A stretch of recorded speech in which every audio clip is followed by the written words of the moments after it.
नमस्कार मित्रांनो, हा माझा पहिला मिनी ब्लॉग आहे. तर आम्ही आज आलो आहे बोरिवली कार्निवल फेस्टिवलमध्ये. ते आहे बोरिवलीमध्ये आणि ते 1 डिसेंबरपर्यंत चालू आहे. तर मला तिथे तेजू आणि सृष्टी भेटली मस्त फ्लेक्स करत.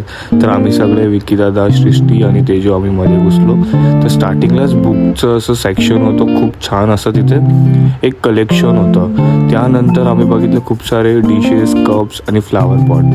हा आऊलवाला फ्लावर पॉट मला खूप आवडला होता. तुम्ही येत असाल तर नक्की ते विजिट करा. खूप छान असं कलेक्शन आहे. तिथून तेजू हंटिंग करत होती गेम्स वगैरे, पण ती हारली, तिला काहीच गिफ्ट भेटलं नाही. त्यानंतर खूप सारे लहान मुलांचे राईड्स वगैरे आहेत तिथे. त्यानंतर तेजू बोलत होती की आपण जाऊया आकाश पाळण्यामध्ये, पण सगळ्यांची फाटली होती म्हणून कोण गेलंच नाही घाबरून.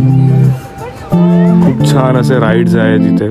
आणि पुढे बघता बघता खूप छान असं फूड स्टॉल्स आहे. तुम्ही येत असाल तर इथे नक्की ट्राय करा, खूप छान होते फूड स्टॉल, चकली वगैरे.